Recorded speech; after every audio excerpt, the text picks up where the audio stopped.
Analysing the situation, جس میں ہم نے بات کی کہ لاجیکل انالیسس وغیرہ، تو اس میں اس لائن کو ڈیفائن کرنا جو ہے اس کو کس طریقے سے جو ہے وہ افیکٹولی مینیج کیا جائے، یعنی ہم انالیسس میں لاک نہ ہو جائیں، یہ والی بات ہے. جی ایگزیکٹلی. جیسے میں نے شروع میں کہا نا کہ یہ اصول جو ہیں وہ حکمت کا سبسٹیٹیوٹ نہیں ہے، اور حکمت بہت اوپر کی چیز ہے. تو کبھی کبھی کیا ہوتا ہے کہ ہم ٹیکنیکس اپلائی کر رہے ہوتے ہیں، ہم مختلف میتھڈالوجی اسٹریٹجیز اپلائی کر رہے ہوتے ہیں، لیکن وزڈم بہت اوپر کی چیز ہے اور وہی اللہ سے مانگنی چاہیے.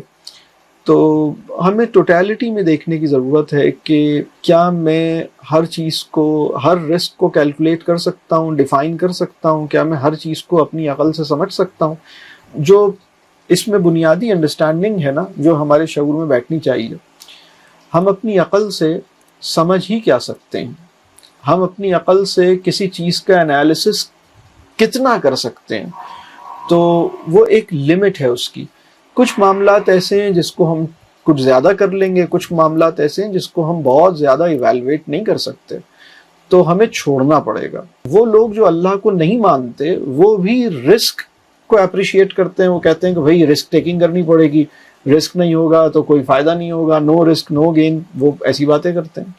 لیکن اللہ کے اوپر یقین رکھنے والا آدمی، اس کو یہ بات سمجھنی چاہیے کہ لاجیکل انالیسس اس وجہ سے نہیں کر رہا کہ میری عقل میں یہ پورا معاملہ بالکل اچھی طرح سمجھ آ جائے گا، میں اس کو پوری طرح جج کر لوں گا، پوری طرح اس کو کیلکولیٹ کر لوں گا اور اپنے آپ کو کسی فیلئر سے بچا لوں گا. لاجیکل انالیسس کا آبجیکٹو یہ نہیں ہے، بلکہ مسلمان لاجیکل انالیسس اس لیے کرے کیونکہ اللہ نے یہ کہا ہے کہ وہ کرے. لاجیکل انالیسس اس لیے کرے کہ ٹھیک ہے، مطلب انسان جب لاجیکل انالیسس کرنے کے بعد معاملہ اللہ پہ چھوڑتا ہے تو اسے سمجھ آتا ہے کہ بھئی میری، استخارے کی دعا میں بھی یہی بات ہے کہ میری جو کیپیسٹی ہے وہ بہت محدود ہے، قدرت ہے، صلاحیت ہے وہ بہت لمیٹڈ ہے، اور آپ کی جو ہے وہ ان لمیٹڈ ہے.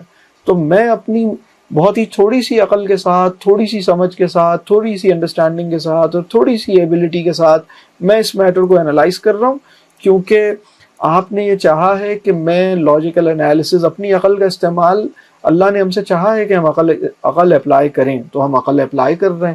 لیکن اس کا مطلب یہ نہیں ہے کہ مطلب اگر کوئی بندہ یہ سمجھتا ہے کہ اچھے اسپاؤس کو سلیکٹ کرنا عقل کی بنیاد پہ ہوگا تو یہ بالکل نادانی کی بات ہے.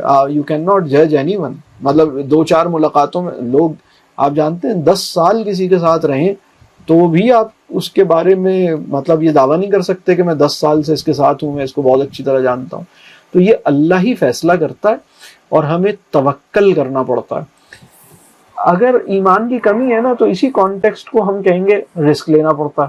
آپ کہیں گے یار میں نے اتنا اچھی طرح انالائز کر لیا، اب میں بس جتنا سوچ سکتا تھا میں نے سوچ لیا، اب میں رسک لے رہا ہوں. اگر ہم اس کو اس طرح کہیں کہ میں نے جو دیکھنا تھا دیکھ لیا، اب میں اللہ پہ چھوڑ رہا ہوں، یہ جملہ بھی اتنا مناسب نہیں ہے. اصل بات یہ ہے کہ اصل میں تو یہ اللہ ہی اس کو دیکھے گا. جو میں نے انالائز کیا ہے وہ بھی اللہ نے ہی کروایا ہے، اور میں نے پہلے بھی اس کو اللہ ہی پہ چھوڑا اور اب بھی میں اللہ ہی پہ چھوڑتا ہوں.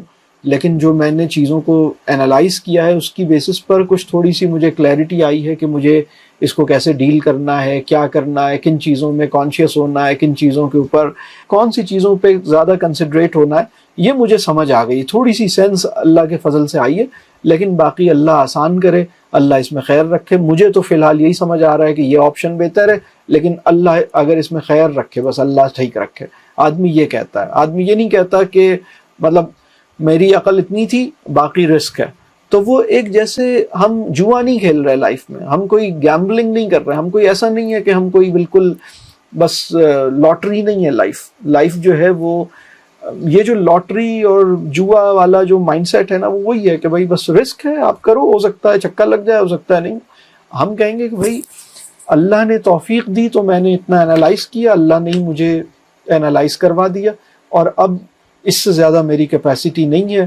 اور انالائز کرنے کی جو میری ذمہ داری تھی وہ میں نے کوشش کی کہ کر لوں، اور باقی جو ہے وہ اللہ سنبھالے، اللہ بہتر کرے، اللہ ان کے دل کو کھولے، اللہ ان کے دل میں محبت ڈالے، اللہ اس میں خیر ڈالے. یہ ہم پھر کرتے ہوئے آگے بڑھتے ہیں. چھوڑنا پڑتا ہے، یہ جو بات ہے نا. اور چھوڑنے کی وجہ کیا ہے؟ کیونکہ ہم مطلب اس قابل ہی نہیں ہے کسی میٹر کو 100% ایویلویٹ کر لیں اور فیوچر کو سکسیسفلی پریڈکٹ کر لیں، کیونکہ there are so many things which will remain in غیب which can not be accessible ہی نہیں ہے. اب اے آئی کو بھی لگا لیں، کسی کو بھی لگا لیں، you can not every thing. یہ بات سمجھ آ رہی؟ اور اس میں پھر دعاؤں کا اہتمام ہے، اس میں پھر اللہ سے دعا کی جائے. ایک بات میں اور بتاؤں کہ جب انسان دوسروں کے لیے خیر کا معاملہ کرتا ہے، جب انسان دوسروں کے لیے آسانی کا معاملہ کرتا ہے، جب کسی کے ساتھ زیادتی نہیں کرتا، جب اللہ کے بندوں پہ بڑے دل کے ساتھ خرچ کرتا ہے، تو اس کے معاملات میں بھی خیر پیدا ہوتی ہے. لیکن وہ لوگ جو دل کی تنگی کا شکار ہوتے ہیں، مال کو خرچ نہیں کرتے، اپنا علم دوسروں کو نہیں دیتے، چیزوں کو چھپاتے ہیں، چیزوں کو بالکل جیسے کسی سے شیئرنگ نہیں کرتے، اور دوسروں کے لیے آسانی کا معاملہ نہیں کرتے، تو لوگ بھی ان کے لیے دل سے دعا نہیں کرتے، اور ان کی زندگی میں مطلب پھر مشکلات بڑھتی ہیں. تو صدقے کی نا دو شکلیں ہیں، یعنی بڑی شکلیں ہیں. مطلب ایک ہے کہ ہم پیسے سے صدقہ دیں، دوسرا ہم کھانے کی چیز صدقے میں دیں. یعنی ہم اپنوں کے اوپر بھی خرچ کریں، ہم دوسروں کے اوپر بھی خرچ کریں، اور بڑے دل کے ساتھ خرچ کریں، اور ان کے لیے سہولت کا معاملہ کریں، اور ان سے اپنے لیے دعا کی درخواست کریں، اور ان کی دعاؤں میں رہنا سیکھیں. تو اگر کوئی انسان ایسا ہے جو دوسروں کی دعاؤں میں ہے، اس کے سارے جاننے والے اس کے لیے دعا کرتے ہیں، وہ اپنا وقت، اپنا علم، اپنا مال، اپنی چیزیں دوسروں کو دیتا ہے، مہمان نوازی کرتا ہے، خرچ کرتا ہے، اپنوں پہ بھی دوسروں پہ بھی، اس کے لیے بہت خیر ہوتی ہے، وہ خیر بڑھتی ہے اس کی زندگی میں. تو آپ کسی معاملے کو بس جتنا سوچ سکتے ہیں سوچیے، انالائز کیجیے، پھر اللہ پہ چھوڑیے. لیکن اگر ایک آدمی ہے جس نے دوسروں کو ستایا ہے، ان کا حق مارا ہے، لوگ اس سے پریشان ہیں، اور اس کا دل اتنا تنگ ہے، نہ وہ اپنوں پہ خرچ، بیوی پہ بھی نہیں خرچ کرتا، بچوں پہ بھی نہیں کرتا، والدین پہ بھی نہیں کرتا، دوستوں پہ بھی نہیں کرتا، اور جو سرونٹس ہیں ان پہ تو بالکل بھی نہیں کرتا. مطلب تنخواہ بھی اگر 100 روپے بھی کاٹنے ہیں تو وہ کوشش کرتا ہے اس کو بھی تنخواہ کاٹ لے، اس سے بھی. تو اس طرح کا آدمی جو ہے نا، وہ کسی کی دعا نہیں لے رہا ہوتا، اس کے لیے کوئی خیر چاہ ہی نہیں رہا ہوتا.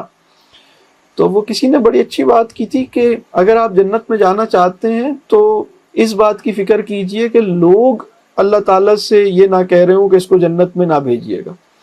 تو مطلب لوگوں کی فکر نہ کیجئے، لیکن لوگوں کی فکر اس حوالے سے ضرور کیجئے کہ ایسا نہ ہو کہ مطلب وہ اللہ کے پاس بھیج رہے ہوں کہ بھئی اس کو مت بھیجیے گا جنت، تو پھر مطلب مسئلہ ٹیڑھا ہو جاتا ہے. تو اللہ آسان کرے. یہ بات آسان نہیں ہوتی کہ جس مشکل سے ہم دوچار ہوئے ہیں وہ اصل میں مشکل نہیں ہے، وہ اللہ کے فضل ہی کی ایک صورت ہے، اور اس کے اندر ایک خیر چھپی ہوئی ہے. اس کو پہچاننا آسان بات نہیں ہے.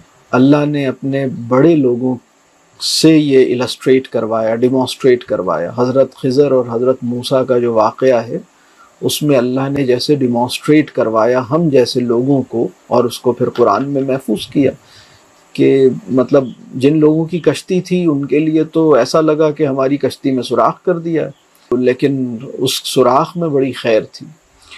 تو بہت ماشاءاللہ.